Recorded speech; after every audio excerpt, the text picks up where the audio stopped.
आदरणीय बंधुओं, शिवा मिशन न्यास के आध्यात्मिक यूट्यूब चैनल पर आपका हार्दिक अभिनंदन है। रामचरित मानस के रचयिता महात्मा गोस्वामी तुलसीदास जी को इस ब्रह्मांड में कौन नहीं जानता।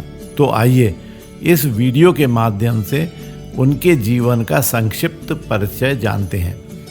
तुलसीदास जी का जन्म वर्तमान उत्तर प्रदेश के बांदा जिले के ग्राम राजापुर में संवत 1554 में माता के गर्भ में 12 मास की अवधि व्यतीत करने के पश्चात हुआ था।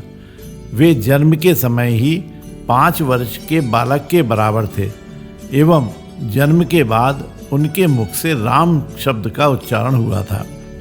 उनके पिता का नाम आत्माराम दुबे एवं माता का नाम हुलसी था। जन्म के दूसरे दिन ही उनकी माता का देहांत हो गया और पिता ने बालक को अमंगल की शंका से भयभीत हो त्याग दिया। तब हुलसी की दासी चुनिया ने उस बालक का लालन पालन किया, किंतु दुर्भाग्यवश तुलसीदास जी जब 5.5 वर्ष के थे, चुनिया का देहांत होने से वे अनाथ हो गए। भूख के कारण द्वार द्वार भटकने लगे। तब देवी पार्वती जी ने ब्राह्मणी का वेश धारण कर प्रतिदिन स्वयं के हाथ से तुलसीदास जी को भोजन कराया। तदुपरांत भगवान शिव जी की प्रेरणा से श्री नरहरयानंद जी तुलसीदास जी को अयोध्या ले आए और उनका नाम रखा राम बोला। इसके बाद नरहरि स्वामी जी ने तुलसीदास जी को 5 संस्कार करके राम नाम की दीक्षा दी और विद्या अध्ययन कराने लगे। कुछ दिन बाद वे काशी चले गए तथा काशी में शेष सनातन जी के पास रहकर तुलसीदास जी ने 15 वर्ष तक वेद वेदांग का अध्ययन किया। तदुपरांत अपने विद्या गुरु से आज्ञा ले वे अपनी जन्मभूमि को लौट आए। वहाँ आकर उन्होंने देखा कि उनका परिवार सब नष्ट हो चुका है। उन्होंने विधि पूर्वक अपने पिता आदि का श्राद्ध किया और वहीं रहकर लोगों को भगवान श्री राम की कथा सुनाने लगे। सन 1583 में जब वे 29 वर्ष के थे, भरद्वाज गोत्र की एक सुंदर कन्या के साथ उनका विवाह हुआ। वे उनके साथ सुखपूर्वक रहने लगे।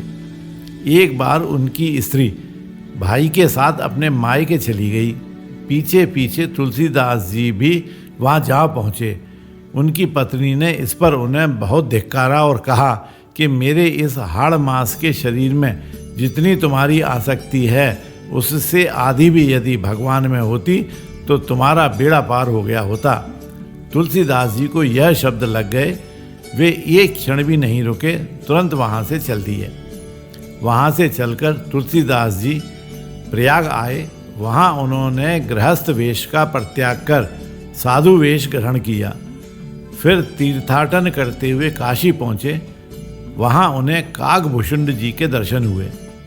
काशी में तुलसीदास जी राम कथा कहने लगे। वहाँ उन्हें एक दिन एक प्रेत मिला जिसने उन्हें हनुमान जी का पता बताया। हनुमान जी से मिलकर तुलसीदास जी ने उनसे भगवान श्री राम जी का दर्शन करने की प्रार्थना की। हनुमान जी ने कहा, तुम्हें चित्रकूट में रघुनाथ जी के दर्शन होंगे। चित्रकूट पहुंचकर तुलसीदास जी को राम घाट पर भगवान श्री राम जी के दर्शन हुए। तदुपरांत 1628 में हनुमान जी की आज्ञा से वे अयोध्या होते हुए काशी पहुँचे, जहाँ उनके अंदर कवित्व शक्ति का स्फुरण हुआ और वे संस्कृत में पद्य रचना करने लगे।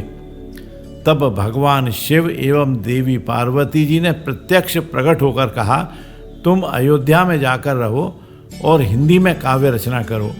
मेरे आशीर्वाद से तुम्हारी कविता सामवेद के समान फलवती होगी। तुलसीदास जी उनकी आज्ञा शिरोधार्य कर काशी से अयोध्या चले गए। संवत 1631 में रामनवमी के दिन प्रातःकाल श्री तुलसीदास जी ने 77 वर्ष की आयु में श्री रामचरित मानस की रचना प्रारंभ की। 2 वर्ष 7 महीने 26 दिन में संवत 1633 के मार्गशीर्ष शुक्ल पक्ष में राम विवाह के दिन 7 कांड पूरे हो गए। इसके बाद भगवान शिव जी की आज्ञा से तुलसीदास जी काशी चले गए। वहाँ उन्होंने भगवान विश्वनाथ और माता अन्नपूर्णा को रामचरितमानस सुनाया। इधर पंडितों ने जब यह बात सुनी तो उनके मन में ईर्ष्या उत्पन्न हुई। वे दल बनाकर तुलसीदास जी की निंदा करने लगे और उस पुस्तक को भी नष्ट कर देने का प्रयत्न करने लगे। उन्होंने पुस्तक चुराने के लिए 2 चोर भेजे। चोरों ने जाकर देखा कि तुलसीदास जी की कुटी के आसपास 2 वीर धनुष बाण लिए पहरा दे रहे हैं। उनके दर्शन से चोरों की बुद्धि शुद्ध हो गई। उन्होंने उसी समय से चोरी करना छोड़ दिया और भजन में लग गए। इधर पंडितों ने और कोई उपाय न देख पुस्तक की परीक्षा का एक और उपाय सोचा। भगवान विश्वनाथ मंदिर में सबसे ऊपर वेद, उसके नीचे शास्त्र, शास्त्रों के नीचे पुराण और सबके नीचे रामचरितमानस रख दिया गया। मंदिर बंद कर दिया गया। प्रातःकाल जब मंदिर के पट खोले गए तो लोगों ने देखा कि श्री रामचरितमानस वेदों के ऊपर रखा हुआ है। उस पर सत्यम शिवम सुंदरम लिखा हुआ है और भगवान शिव जी के हस्ताक्षर भी हैं। तुलसीदास जी अब 80 घाट पर रहने लगे।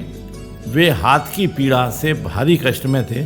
तब हनुमान जी ने उनसे विनय पत्रिका लिखने को कहा, जिसे लेकर हनुमान जी भगवान श्री राम जी के पास गए।